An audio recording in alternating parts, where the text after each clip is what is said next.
I'm Rainey Mullen, and this is Pen and Poet. Intimate conversations and performances with poets, both page and stage, established and up and coming. A safe space where you can meet new artists, maybe gain an appreciation for the spoken and written word. This is poetry for the rest of us, the reachable, understandable, digestible poetry. That night, Zapata washed my feet. Handlebar whiskers scratched the itch between my legs like myth. On the days of our births, we breathe the dust of these memories, and it scours our flesh, smooths our skins, fills our lungs. All the dead desire most is to live in our memory. All they desire most is to laugh and to dance. I'm here with my guest, Mercedez Holtry. She is a poet, a slam poet, writer, mentor, Chicana feminist. She's been on countless semifinal and final stages for national poetry events. She's author of My Blood is Beautiful, a 2015 collection of poetry published by Swimming with Elephants. She is a powerhouse in the Albuquerque Slams community. That's Mercedes with a Z at the end. And Mercedes, thank you so much for being here. Thanks, Rainey, for having me. We will hear her little Buster doggy in the background occasionally. She brought him along, but he is absolutely welcome here. Awesome. So, as with everybody, just so that we can get to kind of know you, we'll start with a poem of yours, your choice. Any poem? Any poem in the world. Cool. I guess I'll just do the go-to poem that I can remember off the top of my head. I have your book if you need it. Oh, that's the book. Okay, no, it's cool. I'll do. Do you have another one? I'm coming up with another one. Oh, yeah. Nice. It'll be coming out the end of this month, beginning of February, hopefully, if I can get everything together. Also with Swimming with Elephants publication, and it's titled "I Bloomed a Resistance from My Mouth." Awesome. So yeah, it's gonna come out. I'm excited about it. So I'll have 2 books. Yay. But anyway, I'll do the poem from My Blood is Beautiful. The whole reason the book was titled My Blood is Beautiful is because I did a poem called Mixed Blood. And so here it goes.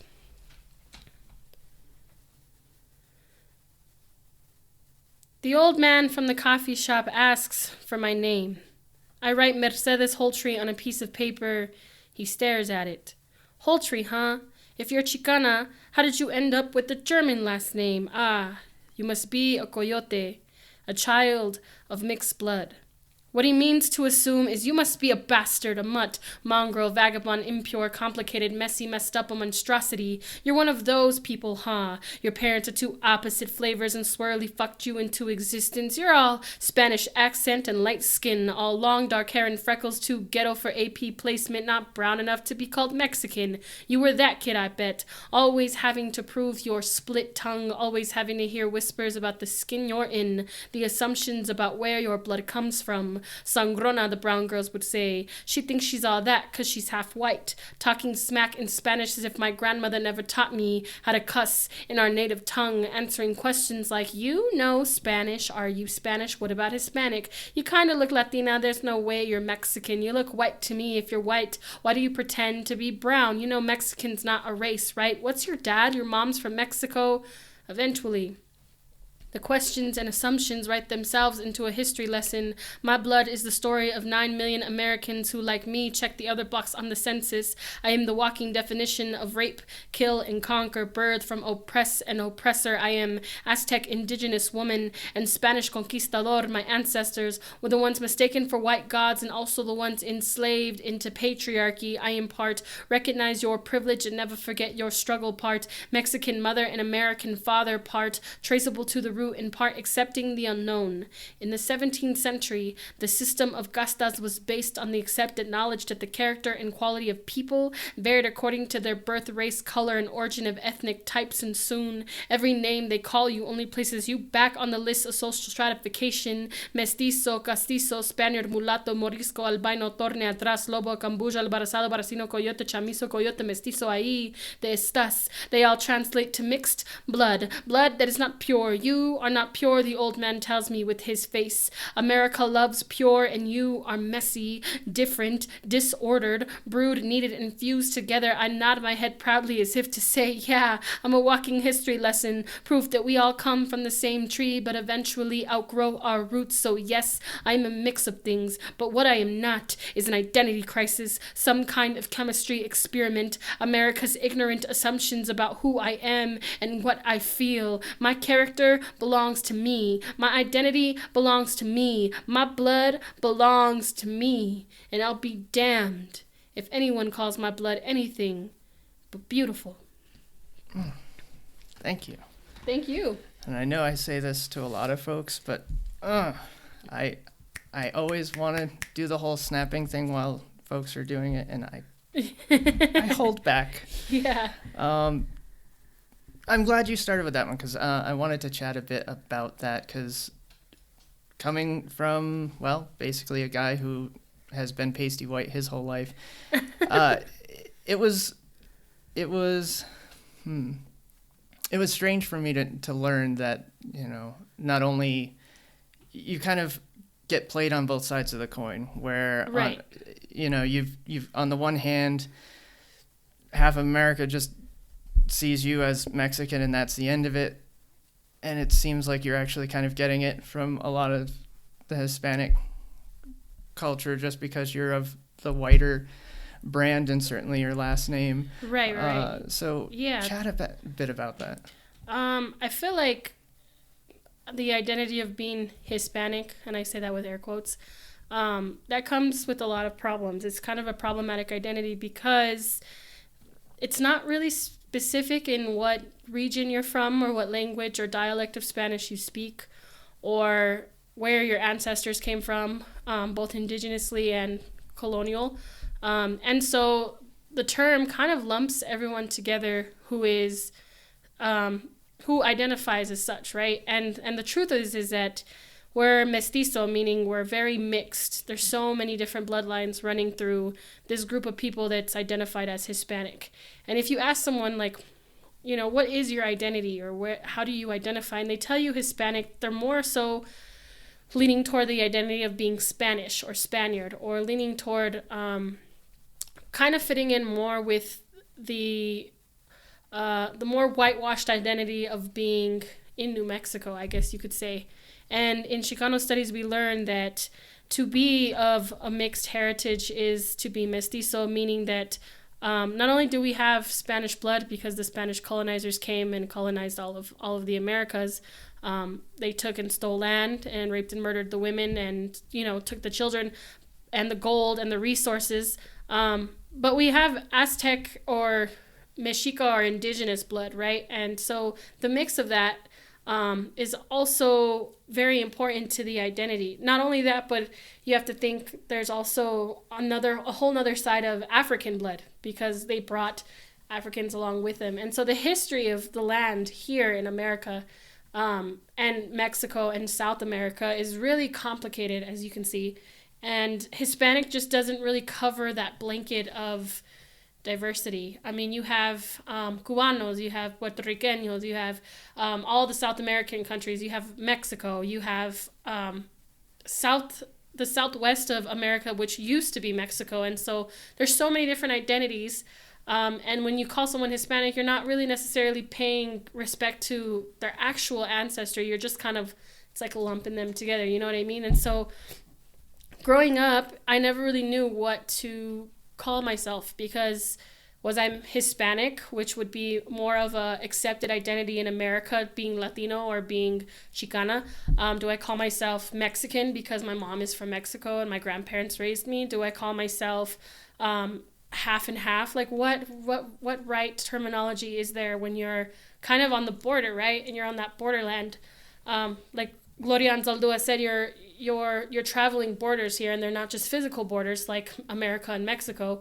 They're metaphysical. They're figurative, right? And it's not just borders with race; it's borders with gender, and borders with sexuality, and borders with class and race, and it gets sticky and messy. And so the idea of identity is to kind of reclaim what people want to take away, or to reclaim what is truly yours, and to kind of tell people to stop putting you in a box. Like, I'm not just this one thing, I'm many things. My identity is intersectional, and I can be proud of where my identity comes from, regardless if my name is, Mercedes and my last name is Holtry, which are two different ends of a spectrum. Or maybe my hair is super curly and my skin is really fair. Or maybe I speak like I'm from the hood, but I get straight A's in college, right? There's so many different ways to be so many different things at once. And so I guess the poem more so is definitely about my racial identity, but is kind of like, stop putting me in a box. And I think everyone can relate to that in a way. Stop putting me in a box. I'm more than just this one thing. And so, yeah, that's kind of where the poem came from. That's awesome. That was a really big, long explanation. No, and that's good. It's all audio, so the more you talk is better. Cool. And yeah, no, that's cool. That I was gonna ask where you landed, but it sounds much more like doesn't matter where the landing is necessarily. The landing's everywhere. Yeah. It's all over the place. So let's change gears just a tad and talk about your beginnings with slam, because I got into the scene only about 2 years ago, and but you've been kind of doing this for as long as probably high school. Yeah. Talk about like kind of what got you into it and what keeps you in it. I got introduced to slam poetry when I was in high school. I was 17 years old. I was a junior, and a couple of poets had actually came to Albuquerque High. That's where I went to high school, and they did this poetry performance in our PAC, our Performance Arts Theater, and it was amazing. I was like really blown away. It was a handful of Albuquerque High students who had recently went to the International Youth Poetry Slam Festival, Brave New Voices, and they had just took third in the world.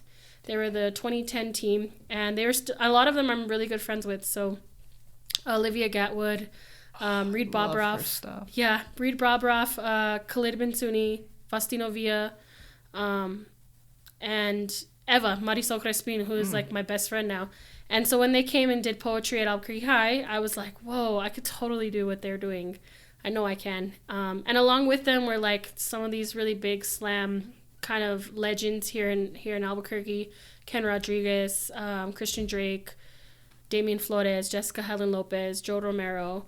And so seeing all these poets in my school, I was like, my idea of poetry beforehand had always been like old white dudes who, do sonnets, love sonnets, or Shakespeare, or Robert Frost, or Walt Whitman, right? And it was never like, let's study poetry of the barrio, let's study poetry of the people, let's study resistance poetry, or spoken word, or poetry that belongs to all these different marginalized communities. No, it was always like, let's study this really major academic poetry. And so when I saw this and was like, oh, this is poetry, like this is what they mean when they say join poetry club, this is what we're doing, I was hooked. And so I joined, and I was really shy. I had never read any of my stuff out loud except to like friends and family. I can't picture you as a shy human being. In high school I was kind of more on the like, I want to be cool and I don't want to like seem sappy or emotional, or but I read a poem, and one of my teachers, Mr. Agee, he was like, you're good, you should read a poem. And I was like, whatever, you're just trying to get me to join this poetry club. And he was like, no, you should really, I read your stuff, you should read. And so I did. It was like poetry club during lunch, and I read a poem for the first time, and people were like, whoa, you're really good. And I was like, what? I had no idea. I was so surprised. They're like, you should keep coming, you should keep doing it.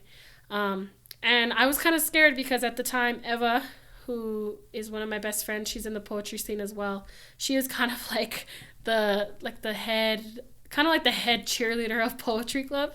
And so she was like very fierce and very intimidating. And I was like, well, I don't give a fuck. I'm just going to try it because who cares? And maybe she'll like me, right? So I did join, and eventually, and of course, when you're new, people give you kind of like the cold shoulder, like, yeah, whatever. But then she heard my poetry, and she was like, you're good. you're going to be on the team. And I was like, what? Cool. And so then me and her started working together, and I just got better because I kept going to slams. And I did kind of well for my first time, you know what I mean? But I wasn't winning at all. Like, I never won anything. But I'd come close. I'd always come in like third or fourth or fifth place. And I was kind of fired up to just keep doing it and to keep going. And then back then in 2011, 2012, they had a state poetry slam. So all the different high schools from around New Mexico would come together and do like a slam championship to see who was the best group of high school poets in New Mexico. And we came in second the year I joined. And then the next following year we came in first. And so I was like hooked on that. And then I tried out for the B&V team, the youth team. And I made it. And so my first international competition was in Berkeley, California. And I got to go travel out there. It's my first time like getting to see California for something academic, right? Like, so it was poetry. Like, usually I'd go on vacation, but I was allowed to go for something that had to do with like school. And it was amazing. And I fell in love with like the idea of all these different communities from around the world coming together to do poems about identity and social justice, and kind of like a way to heal each other, right? Like, so we coped through our poetry. And so ever since then I've been hooked. And then I kept slamming, and I've gone pretty much around the country doing slam poetry. So it's been awesome. It's been good to me. And Albuquerque's definitely been like the best place for me to grow up doing poetry, I think, because the community is really tight-knit, and we're very welcoming, and I think we have each other's backs, and we're tough on each other in the way that we make each other better. So I love that I came from this scene too. So yeah. I have to admit that I'm still scared when I get on stage here in town.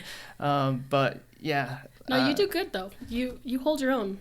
You have to learn real fucking fast here. Yeah, you do. Because you guys, the whole scene just rocks it so hard. And I'd go to work the next day and they'd be like, oh, how'd you do?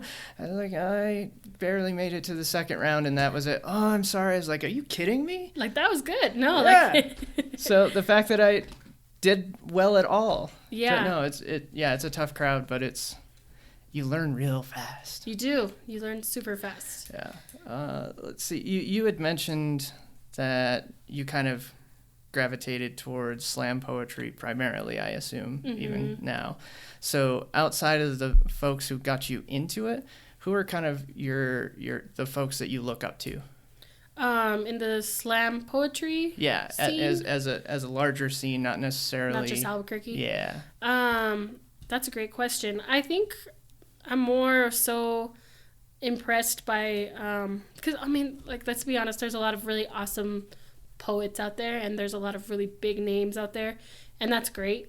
But I'm of the mindset that, like, it doesn't matter if your poetry is selling lots of books and mine isn't. We're at the same level of, like, we could be cool to each other when we see each other. You can at least be nice. And I feel like a lot of poets, some stuff gets to their head, and so some people are not very friendly. So I think the people that I look up to are the poets that are super community oriented, and have always welcomed me in their community with open arms. And those are the people I look up to, because I know those are the people that are actually running things in their community, because they are so not friendly, I should say, but they have a way of working with people because they care about the community as opposed to just caring about themselves. And so their poetry speaks volumes through their actions through the community too.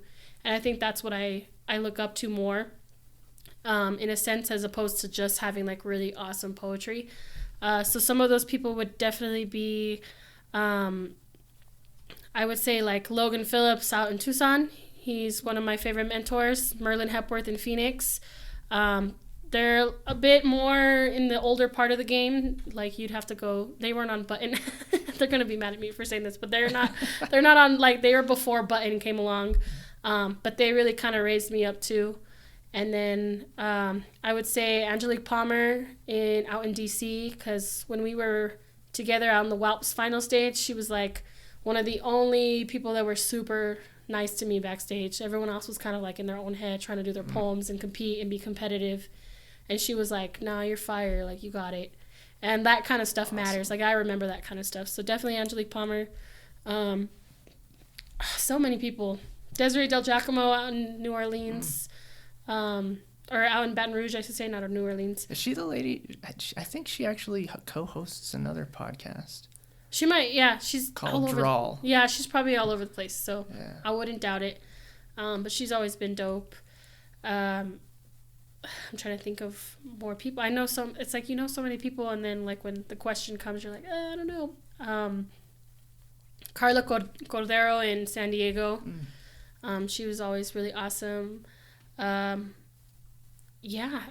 I think Natasha Carrizoso out in not Laredo. She's out in Texas. I think she's either in Houston or Dallas, one of those cities. But she was like the first mixed poet that I've ever heard as a youth. She did a poem about being half black, half Mexican, Africana, and so I totally fell in love with her stuff. Joaquin Zihuatanejo. So many people that are just really awesome and community oriented and just down. Oh, Princess McDowell. Why doesn't that one sound familiar? Franklin Cruz, Tolu Obiwole, all the Denver poets, Ken Arkind. Super awesome people. Yeah. Nice. Susie Q. Smith, Yes. who's like the head of everything. I finally got to meet her last year. She's super nice. Yeah.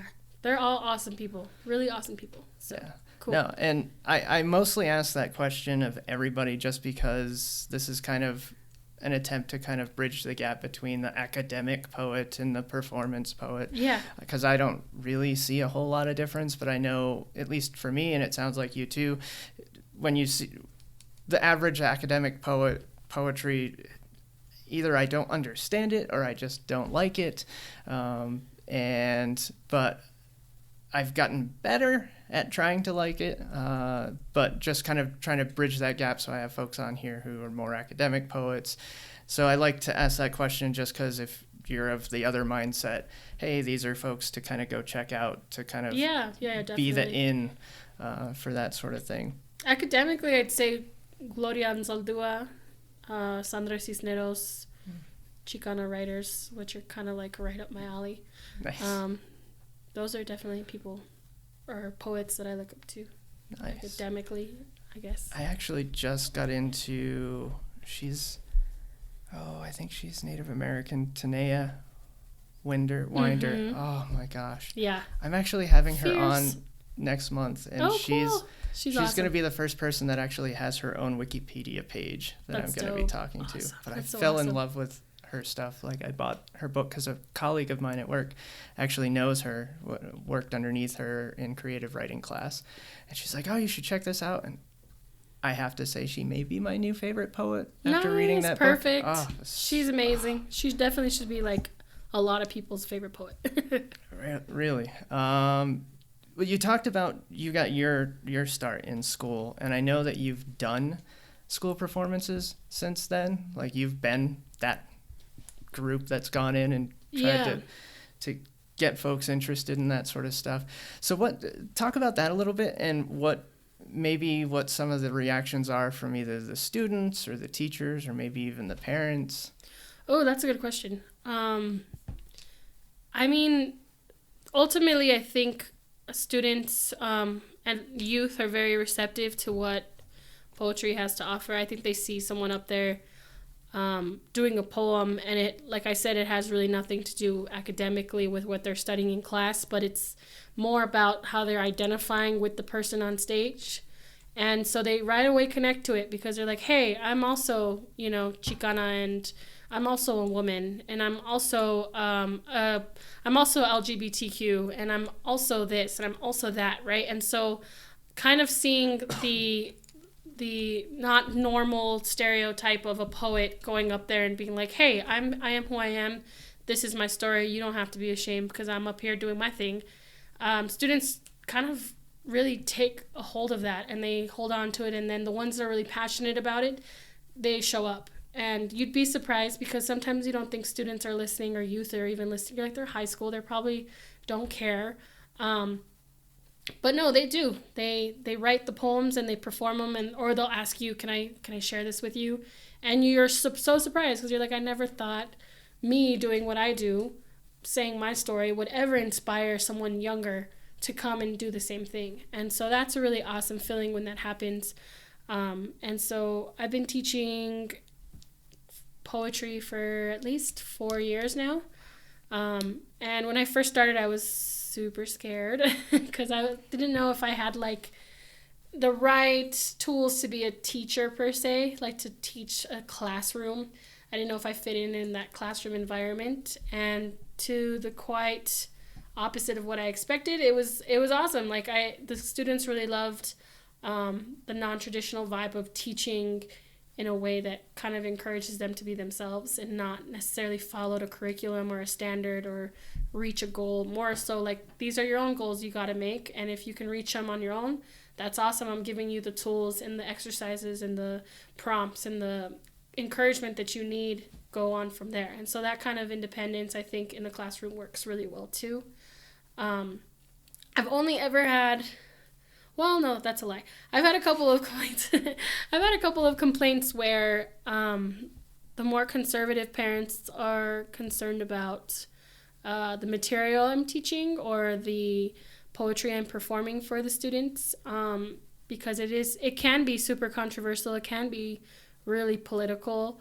It can be kind of taboo in a way, you know, especially being a woman and talking about immigration or abortion or, you know, being brown or living in America or calling out America, right? And so, especially in this new era of bullshit, fake news, politics, and especially with the man who is running our country, a lot of people are upset when you go in and you're talking about real shit and you're like, hey, this is real. You know, families are being torn apart by these immigration laws and women are losing rights to their bodies, and this is happening, and nobody's really like, you know, waking up to the fact that this is the world we're living in right now.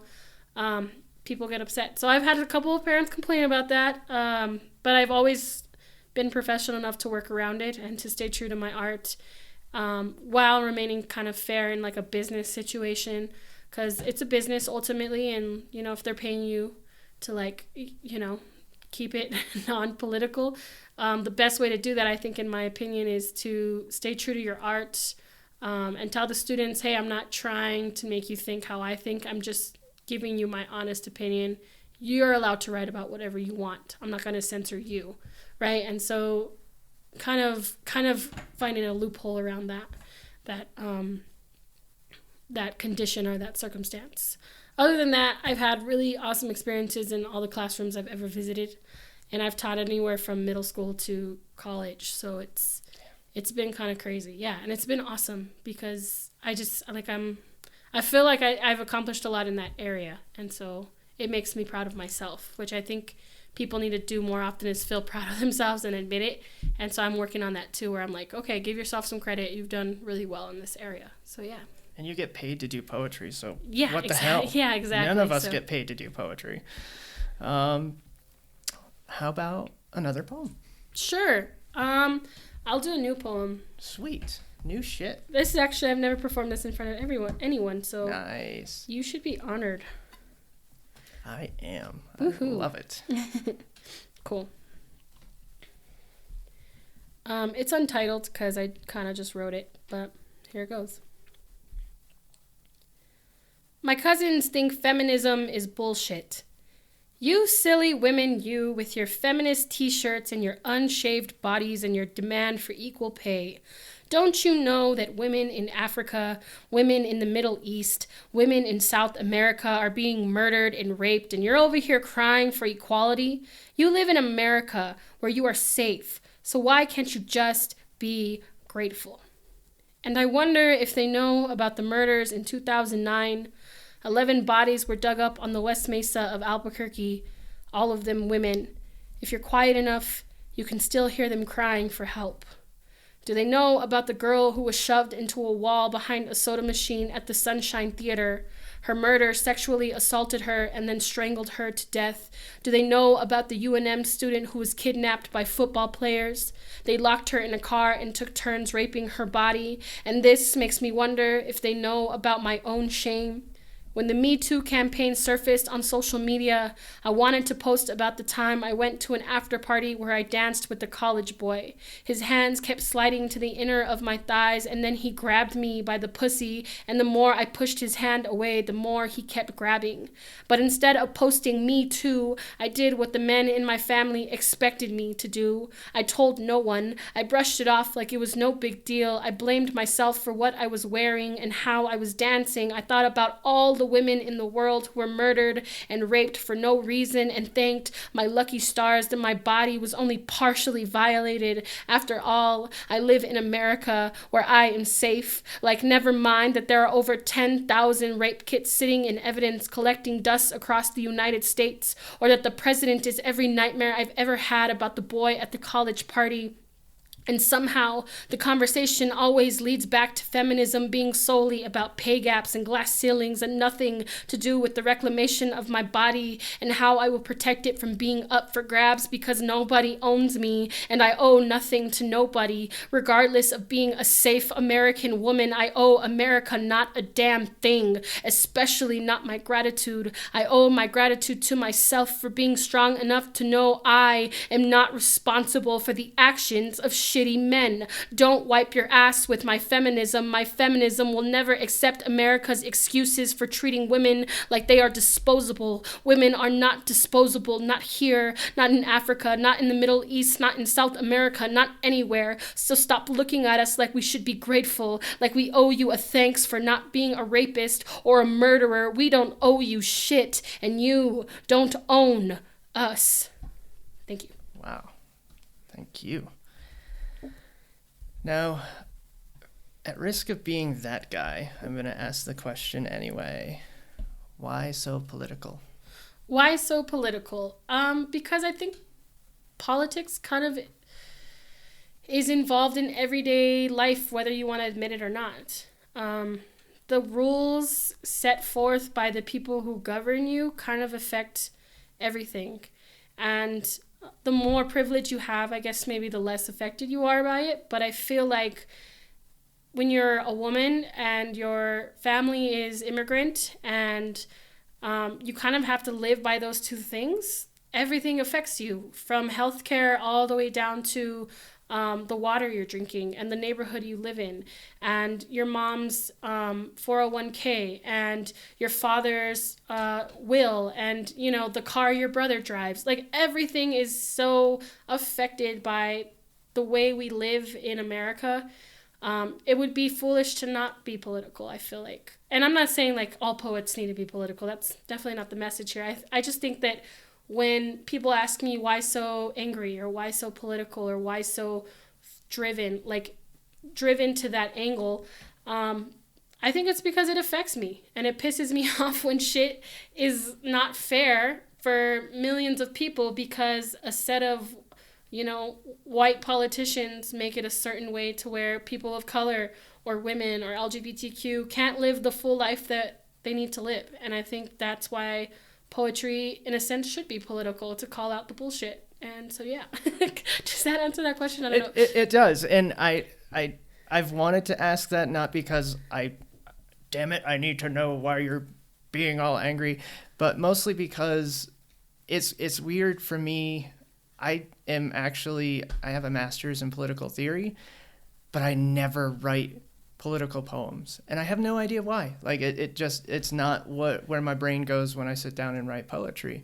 So most of it is just really thankful, because for whatever reason that's not where my brain goes, but I wish to hell I could, because I have those thoughts, and I think this last march today was the first one I haven't been to of that sort in the last year and a half or so. Yeah. Since Tangerine. And I think what happens is, as artists, we go through different stages and different types of writing in our life. There wasn't a time where I was like always political. I write a lot of emotional poems too, or really flowery, like poems about imagery, and there's a lot of variance in what people write. I think the poems I'm passionate about, the poems I want to share, the poems I want to give to the world are more on the political side, because I think that's the stuff that connects me with my community. The more personal poems are definitely like stored somewhere in my phone or in my notebook, and I kind of read those to myself as a reminder. That was definitely the purke coming out of me. But definitely read it to myself to like remind me that I'm human too, and I'm allowed to break down, and I don't always have to seem so strong all the time. It's okay to be vulnerable, and it's okay to be open, and it's okay to be upset or hurt or emotionally distraught about things. And that's something I think me personally I deal with a lot, is like, can I break down on this stage in front of these people? And most of the time the answer is no, because that's not my style, right? That's just not who I am. But a veces cuando, or like once in a while, that's appropriate, and it just needs to happen. And I think my writing goes through different stages. In my first book, My Blood is Beautiful, a lot of the writing is super political and super about identity. So it's like, that's that collection. In this next book, there's a lot of more personal poems. There's a lot of little poems that I won't perform, but they're in the book that I write about being me, and kind of more so like getting to know who I am on the inside, as opposed to what I'm always projecting on the outside. And I think as writers, we have the potential to write anywhere on the spectrum. It's just a matter of putting our minds to it, and ultimately what we're going through in life. And I think right now I'm transitioning from one stage of my life to another, and so the writing reflects that. And eventually I think you'll get there too. Like, it's just everyone gets there. Like, everyone writes in the different stages of their life, and eventually it comes out how it comes out. So yeah. So in terms of the new book that's forthcoming, you mentioned that there are some in there that you won't perform. Is it because it's too personal, or is it something, because I know you're a fairly strategic slammer.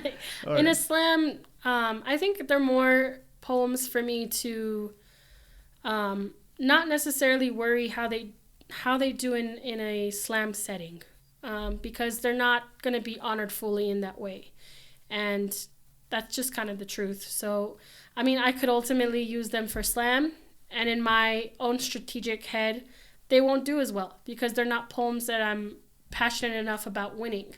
They're more so poems I'm more passionate about honoring, because they're stories that mean a lot to me, and putting a score to them would be kind of doing the opposite for me. And so I definitely differentiate between those kinds of poems. There's poems that I'm really passionate about because I know they'll kick ass on the stage. I know people will connect with them. I know I connect with them. I know I'm passionate about speaking them. And ultimately, I know I just feel chingona as fuck when I do them, because I'm like, yeah, I did this poem. It's going to do well. I'm really proud of it. I want other people to be proud of it too. On the other hand, there are poems about, like the poem I just did. It could be a slam poem, but ultimately it's a poem about revealing that truth about myself too, the Me Too campaign. Like, I was very afraid of coming out with that story because I have male cousins on Facebook and I have male family members. And for me to post something like that would be a mess for me, right? From family, from myself, revealing that. It's scary. As a woman, that's scary. And so having those kind of poems and being able to be like, I don't need them to be in a slam setting. I need them just to be heard for what they are, I think is super important. And so a lot of the poems in this new book, a lot of them are slam poems, but a lot of them are stuff about how the way I feel about my body and how I look at myself in the mirror. They're about the men in my life. I have a poem about my grandfather who was never really around because he was an alcoholic, and he abused my grandma for a lot of years. And so that's more shameful than it is something I want to put out in the world, but I had to write about it because it affects me every day, whether I subconsciously want to admit it or not. And then there's a poem about my uncle who's, recently gone through a really bad drug problem. There's poems about my sex life, right? So it's a whole collection of what it's like to be both politically involved in poetry and emotionally involved. And I think the whole idea for the book was to merge the two kind of seamlessly and make it seem like these are just poems, whether they're in a slam or not, they're poems. So I'm really excited to read that because, yeah, you've at least the poems that I know of you have been of a certain style, and I'm really excited to see that other side of you. I really am. Let's see. Then let's talk about upcoming stuff. We already talked about your book a little. Yeah. You kind of host and run some of the slams here in town, and there's the veteran and versus rookie one coming up. That's kind of like a benefit thing for. It is. It's a fundraiser. Excuse me. I help facilitate and host Lobo Slam every month. It's a part of ABQ Slams, but it's also a club chartered at the University of New Mexico. I ran it since I was in college, and I recently just passed down the torch to a couple of UNM students that are poets as well in the community. And so we just had our championship this last Wednesday, and an amazing team of 4 badass women are representing UNM at the College Union Poetry Slam Invitational. Myself and Eva will be their coach. And so the problem is that it's all the way to fucking Philadelphia. So we're raising a lot of money to get us there comfortably. That includes lodging, travel, airfare, food, all of the good stuff. And so, this Rookies versus Vets is a fundraiser. Basically, I contacted all the rookies poets, meaning I just contacted all of the poets that have just recently came to the community and started spitting poems, and have really invested a lot of their time into coming every month and learning. And also the poets that have been to national poetry slams and that know the game really well and that have been around for a while. And so I contacted the rookies and I contacted the vets, and I said, hey, let's do this slam where rookies and vets go against each other. It'll be really fun and entertaining for the audience. And actually, Monk's Corner Tap Room contacted me and was like, hey, we really want to host something that has to do with Lobo Slam or People of the Sun at our venue because we think poetry is amazing. And so I was like, oh, I got just the thing. We're going to totally work smarter, not harder here. And so they're actually going to host a monthly show for us up until March. And so this is the first of 3. January 28th from 4 to 7. It's on a Sunday. And you get to see all the rookie poets versus the veteran poets. And ultimately, the way you help us fundraise is you go in, you order a beer, and 20% of all sales that day will go towards the Lobo Slam team and helping them get to Philadelphia. So win-win. You get beer, you get poetry, you get entertainment, and you get to kick it with the community, and you help some poets for a good cause. So go. It's going to be really exciting. A lot of really awesome poets are going to be there, including Rainey. He's going to be competing on the rookie side. I am. Woo-woo. And then there's a lot of events coming up. So if you want to go to Lobo Slam, it's our Facebook page. All the events are posted on there. This Wednesday, we're doing a write, recite, and Frito pies. And so we're offering a writing workshop, a poetry open mic, and there will be Frito pies, lemonade, coffee, and iced tea to enjoy, and cookies, Mexican wedding cookies, yum. So if you're into that, come. It'll be at El Chante Casa de Cultura down on 8th and Central, and everyone's welcomed. It's a $5 donation. That's how we're raising the money, but we're not going to turn anyone away. So if you don't have $5, you only have like $1 or $2 or 50 cents, throw it in our hat, and you're more than welcome to come down and eat Frito pie and write some poems and do some poems. So cool. Awesome. And excuse me. It's weird that you kind of did that rookie veteran slam, because it got me thinking, especially after who won the Lobo Slam setup. I'm so excited for all of them. But that it kind of, I know a lot of the older slam poets that have been in the scene for a while have mentioned to me in a number of settings that things kind of shift every so many years. And I kind of feel like that's in the process now, because a lot of the newer poets in town have a much different vibe from a lot of the folks that I've had to compete against the last couple of years. So that definitely happens. I know when I started, like I said, it was kind of this new wave of youth that were really shining. As I mentioned before, like the B&B team of 2010 had just took third at Brave New Voices. And so that was kind of like the it factor for that era, right? It was like, oh, the youth are actually doing it up. And the old veterans are kind of just chilling, kicking it, still going to, national slams and stuff. But it's really the youth that are popping right now.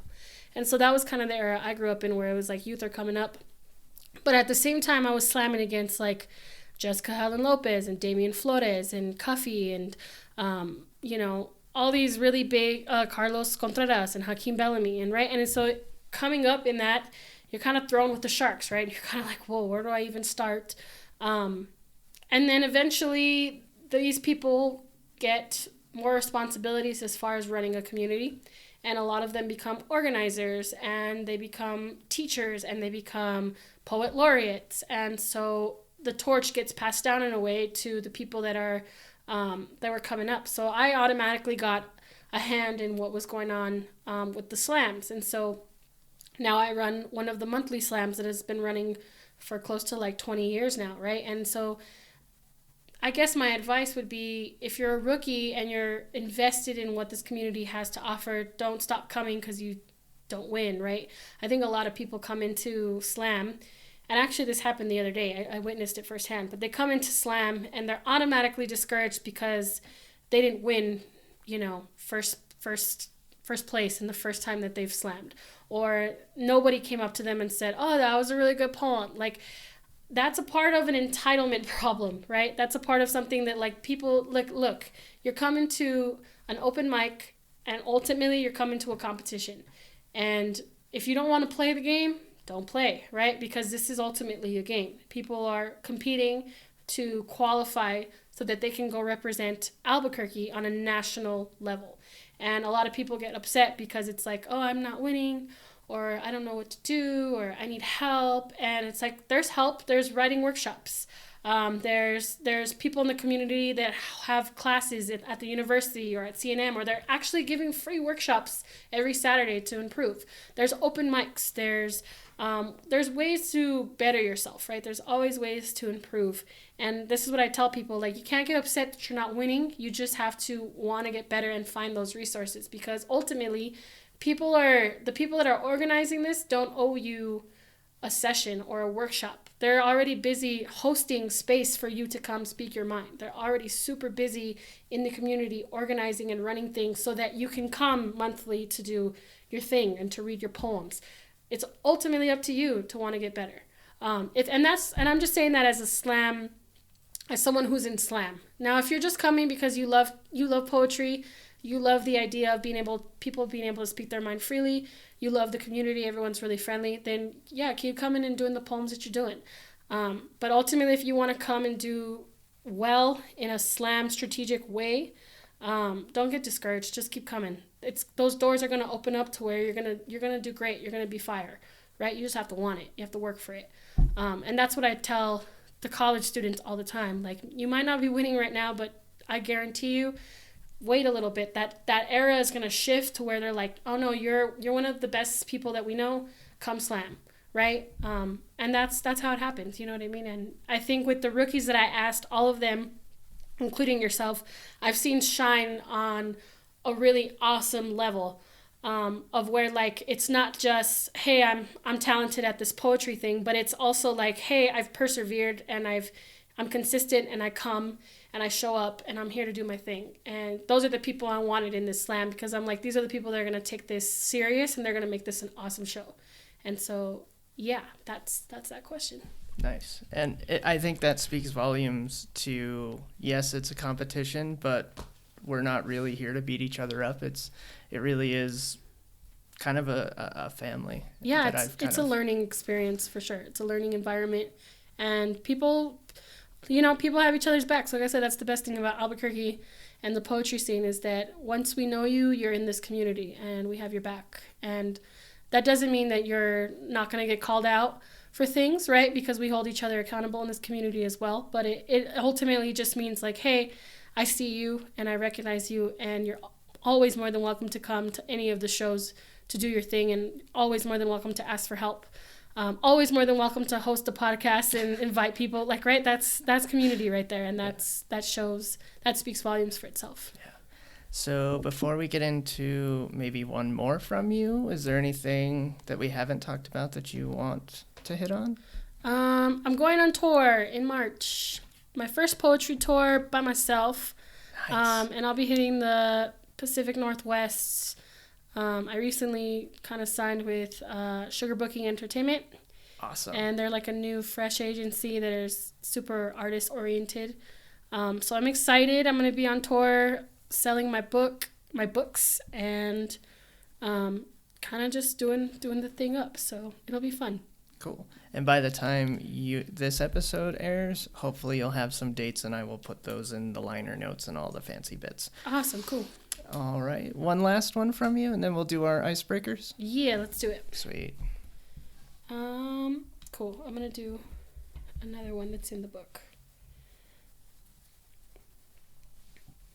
Actually, I don't know. I'll let you pick. Do you want something political or something personal?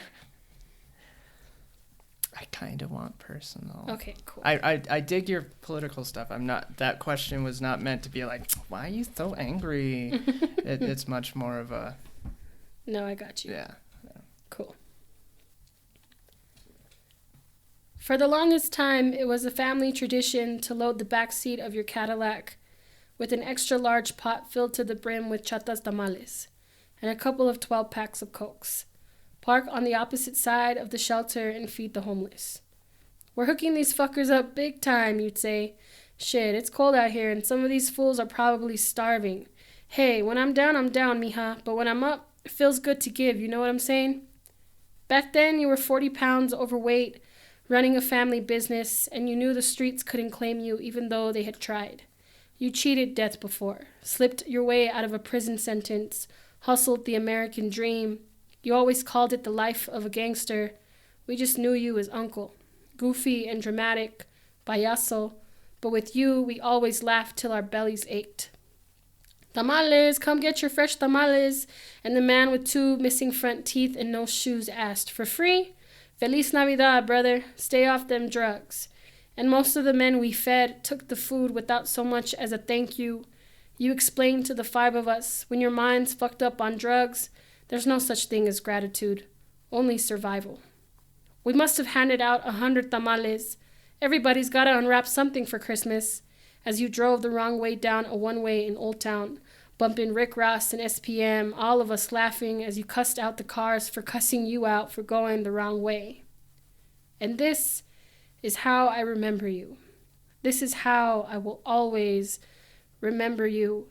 I asked God last night to keep you warm as you sleep under whatever bridge you haven't burned yet. I asked him in the morning to remind you of your gratitude as you opened your eyes to survive another day. Thank you. You're welcome. Thanks for having me. Yes. Thank you. Sometimes I just need a moment. All right. So our icebreakers. Today we did a cinquain, which for us is just basically 5 lines, syllable-based. First line being 2 syllables, then 4, then 6, then 8, and then back to 2. And that was our only parameters. Do you want to go first or second? You go first. All right, I'll go first. Winter glides in without care for what it freezes, what it damages, what it leaves behind. Yeah. Snap, snap, snap. Excuse me. Cool. Woman, fire and ice, creator, destroyer, love, light, lust, laugh, giver of life, power. Awesome. Yeah. Yes. Mercedes, thank you Thank you so much, Rainey, for having me. I liked the style of your podcast. I hope many more awesome, talented people come through. And yeah, thank you. Thanks. Muchas gracias. I want to thank Mercedes Holtry again for being on the show. Mercedes is a powerhouse in the poetry slam scene, not just in Albuquerque, but nationally. Many times when she competes, the room is hers. You can now find both of her collections of poetry, her older one, My Blood is Beautiful, and the just released yesterday as of recording this, I Bloomed a Resistance from My Mouth. You can find those at swimmingwithelephants.com, in the show notes, all over my Facebook page, all over hers, I'm sure, all over my Twitter page. Also, if you would please take a moment and subscribe and leave a review on Apple Podcasts or wherever you get your podcasts from. That's how others can find the show. If you want to be a guest on the show, you can hit me up via email at rainy.mullen@gmail.com. That's rene.mullen@gmail.com, or on Twitter at Pen and Poet, or on Facebook also via Pen and Poet. Thanks again, and stay safe.